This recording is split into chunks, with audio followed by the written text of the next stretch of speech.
अपने जबरदस्त अंदाज से इस संवाद को अपनी पहचान बनाने वाले हरदिल अजीज सलीम शहजादा खुद खामोशी की लिबास ओढ़ चुके हैं। खामोश। बिहारी बाबू के बाद अपने हुनर बयान से खामोश बोलकर सबसे ज्यादा तालियां बटोरने वाले राजनेता सलीम शहजादा हमारे बीच नहीं रहे।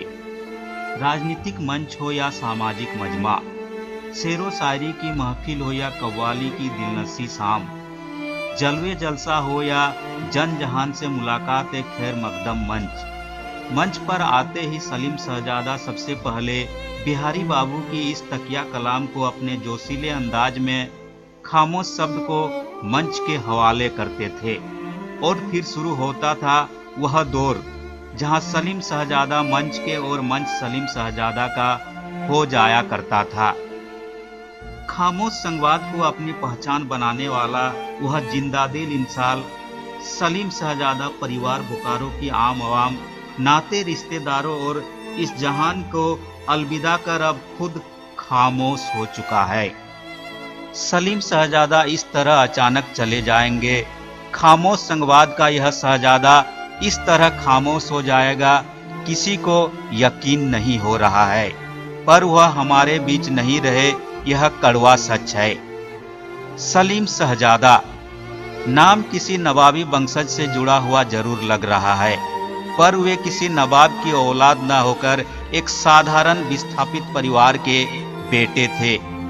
उकरी दिन का पैदाइशी गांव, जहां वक्त के उतार चढ़ाव के साथ खेती किसानी से विस्थापित होने का दंश दर्द सब कुछ देखा, सब कुछ सहा। मरहूम लतीफन बीबी और मरहूम हाजी निजामुद्दीन की औलाद सलीम शहजादा कम उम्र से ही लोगों के बीच रहने, लोगों से जुड़ने में रुचि लेने लगे थे। इल्म तालीम बहुत ऊंची नहीं होने के बावजूद अपने अल्लड़पन, शेरो शायरी की नवाबी शौक से उम्र दराजी हो या हम उम्र, सभी के चहते हुआ करते थे सलीम शहजादा। सलीम शहजादा का यही शौकीनी अंदाज आम आवाम के खुशी गम, आंसू दर्द से रूबरू कराता रहा और महफिली से सेवा धर्म की ओर इन्हें खींचता चला गया। और इसी क्रम में देश की सबसे पुरानी राजनीतिक पार्टी कांग्रेस पार्टी इनकी सेवा सफर का सहचर बना। सलीम शहजादा आम और खास लोगों के लिए जितने अजीज थे, आम और खास लोग भी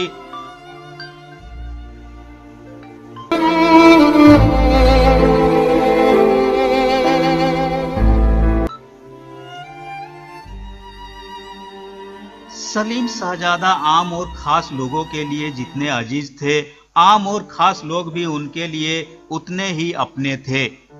जाति, पंथ और पार्टी की लकीर इनकी सेवा में कभी आड़े नहीं आई और लोगों का यह अपनापन उस समय सलीम शहजादा परिवार पर आशीर्वाद बनकर बरसा। जब लगभग 3 दशक बाद पंचायत चुना हुआ तो इनकी पत्नी केसर फातिमा जिला परिषद चुनकर आती है। जहां तक कांग्रेस पार्टी से सलीम शहजादा के ताल्लुकात की बात है तो इनकी सेवादारी से पार्टी भी हमेशा बेहद प्रभावित नजर आई और अल्पसंख्यक मोर्चा के जिला अध्यक्ष से लेकर प्रमंडल स्तर की जिम्मेदारी कांग्रेस पार्टी इन्हें सौंप चुकी है। पार्टी नेताओं की बात करें तो गांव घर के पार्टी सहयोगी हो या प्रखंड जिला स्तर के पार्टी नेता, सभी इनकी सेवागिरी के कायल हुआ करते थे। बड़े नेताओं में भी देश और प्रदेश स्तर के नेता भी इनके बेहद करीबी देखे जाते थे। पूर्व मंत्री ददई दुबे, मन्नान मलिक, कई प्रदेश स्तर के नेता जब भी बोकारो आते थे तो सलीम शहजादा के उकरीद कार्यालय में उनका जिस गर्मजोशी से ये स्वागत करते थे, जिस तरह गुफ्तगू हुआ करती थी, अखबारों और इलेक्ट्रॉनिक मीडिया ही नहीं, लोगों की जुबान में भी वह सुर्खियां बनती थी। पूर्व विधायक इजराइल अंसारी के साथ तो इनका रिश्ता सभी परिधियों से परे हुआ करता था। एक साधारण परिवार में जन्मे सलीम शहजादा ने अपनी सेवा और संकल्प से कांग्रेस पार्टी का तो दिल जीता ही और पार्टी में जिला स्तर से लेकर प्रदेश प्रमंडल स्तर तक के बड़े पद से नवाजे गए। तो वहीं अपनी दरिया दिली से आम आवाम के दिलों पर भी इन्होंने खूब राज किया। हालांकि अपने अक्कड़पन से ये लोगों के तो नहीं पर नेताओं के लिए भी कभी कभी बेसबब भी बने, पर सलीम शहजादा ने इसकी कभी परवाह नहीं की। परवाह थी तो इन्हें सिर्फ आम आवाम की, और आम आवाम को भी इनकी उतनी ही परवाह हुआ करती थी। सलीम शहजादा जब तक जिए गुर्बत गरीब मुस्लिमों सलीम शहजादा जब तक जिए गुर्बत गरीब मुफलिसों के लिए जिए, और हमेशा उनकी तीमारदारी में ही ये हंस हंस कर जुटे रहे। सलीम शहजादा के खोने का गम जितना खास लोगों में है, उतना ही आम आवाम में भी। कोरोना संक्रमण की वजह से और सरकारी गाइडलाइन के कारण सभी खामोश हैं, अन्यथा सलीम शहजादा के जनाजे में हुजूम उमड़ पड़ता। एक जनसेवी का अचानक इस तरह खामोश हो जाना बेहद भावुक और गमगीन पल होता है, और सलीम शहजादा का इस तरह अलविदा कहना सबके मन मिजाज को कचोट रहा है, क्योंकि शायद ही कोई यकीन कर पा रहा है कि अपने शेरो शायरी, अपने अंदाजे जुदा से बोकारो की एक एक अवाम के दिलों में राज करने वाला, हमेशा हंसने और हंसाने वाला सलीम शहजादा उस चिर निद्रा में सो चुका है जिससे जागने की कभी उम्मीद नहीं।